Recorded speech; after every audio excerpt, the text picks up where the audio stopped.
Hi friends, చాలామంది బరువు తగ్గడానికి కడుపు కాల్చుకుంటూ ఉంటారు.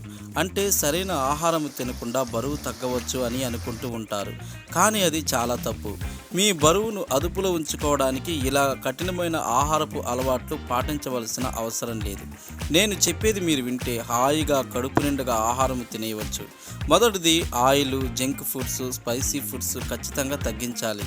దీంతోపాటు రోజు వ్యాయామం చేయాలి. కూరగాయలు, ధాన్యాలు, నేను చెప్పే 5 రకాల కూరగాయలు ప్రతిరోజు తింటే ఖచ్చితంగా బరువు తగ్గిపోతారు. అవేంటో ఇప్పుడు చూసేద్దాం. దానిలో మొదటిది సొరకాయ. బరువు తగ్గించే దాంట్లో చాలా ముఖ్యమైన పాత్ర వహిస్తుంది. ఈ సొరకాయలో నీరు ఎక్కువగా ఉంటుంది కాబట్టి కడుపు నిండుగా ఉంచుతుంది. దానిలో క్యాలరీస్ తక్కువగా ఉండడం వల్ల బరువు పెరుగుతాము అనే భయం కూడా లేదు. రెండవది కాలీఫ్లవర్. ఈ రోజుల్లో కాలీఫ్లవర్ సంవత్సరం పాటు కాసే ఒక వెజిటేబుల్. మన శరీరంలో ఉన్న హార్మోన్లను సమానంగా ఉంచి బరువు పెరగకుండా చేస్తుంది. మూడవది క్యారెట్. ఈ క్యారెట్లో ఫైబర్ ఎక్కువగా ఉండి క్యాలరీలు కూడా తక్కువగా ఉంటాయి. దీనితో సులభంగా బరువు తగ్గవచ్చు.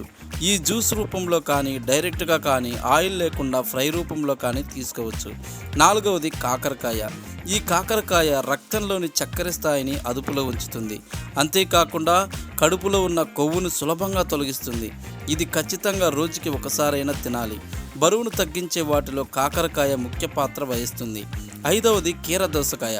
కీరదోసకాయని రోజు మార్నింగ్ పూట ఖచ్చితంగా తినాలి. దీనిలో ఎక్కువ నీరు, ఫైబర్ ఉంటుంది. కీరదోసకాయని పెరుగులో కానీ, డైరెక్ట్గా కానీ, జ్యూస్ రూపంలో కానీ తీసుకుంటే బరువు ఖచ్చితంగా తగ్గుతారని నిపుణులు చెబుతున్నారు. తెలిసింది కదా ఫ్రెండ్స్. ఈ వీడియో మీకు నచ్చినట్లయితే లైక్ చేయండి, షేర్ చేయండి, సబ్స్క్రైబ్ చేయండి.